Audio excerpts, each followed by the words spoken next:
Have you ever wondered what happens at the very end of buying a house? You've done all the searching, all the paperwork, and now you're ready to call the house yours. But before you get the keys, there's one last step. It's called closing costs.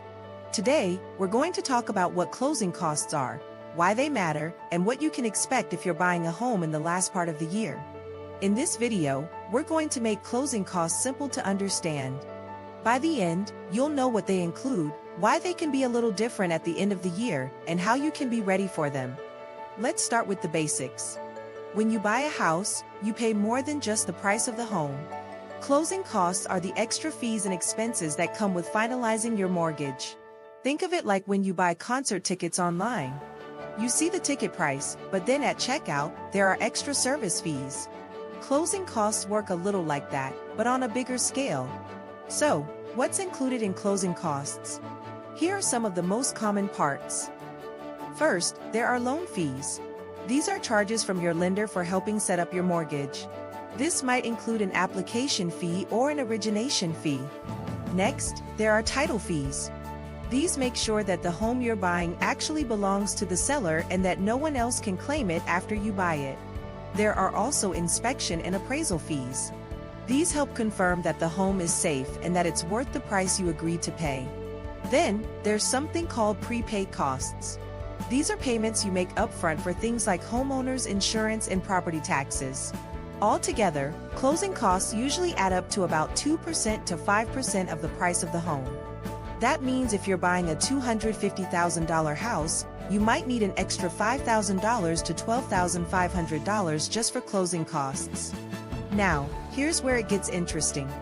When you buy a home in the last quarter of the year, October, November, or December, your closing costs might look a little different. One reason is property taxes. Property taxes are what you pay to your local government to help fund schools, roads, and other services. At closing, you usually pay for the portion of the year that you'll own the home. If you close in December, you're only paying for 1 month. That can make your upfront property tax bill much smaller than if you closed earlier in the year. Another reason is prepaid interest. This is the interest on your loan from the day you close until the end of that month. Let's say you close on November 20th. You'd only pay interest for 10 or 11 days until December starts. If you close on December 1st, you'd pay almost a whole month of interest upfront. So, the exact day you close can change how much prepaid interest you owe. Closing at the end of the year can sometimes feel like a money saver because you're paying for fewer days of property taxes and interest. But keep in mind, you'll still be responsible for these costs in the new year when your tax and mortgage bills come due. Here's another thing to know. Many lenders and title companies get very busy at the end of the year. Lots of people want to close before the holidays or before December 31st. Why? Some buyers and sellers want to finish for tax reasons, and others just want a fresh start in their new home for the new year. Because of this, it's a good idea to plan ahead and be flexible with your timing.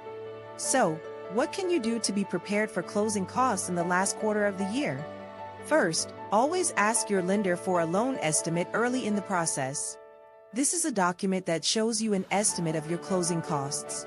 Second, about 3 days before you close, you'll get a closing disclosure. This tells you the final numbers.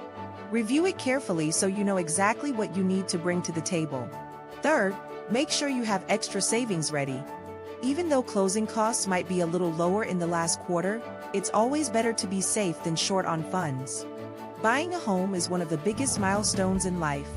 Understanding your closing costs, especially in the last few months of the year, helps you walk into closing day confident and prepared. I hope this video made closing costs a little easier to understand. For more information, be sure to connect with us. Thank you so much for watching the video. We are here to answer all your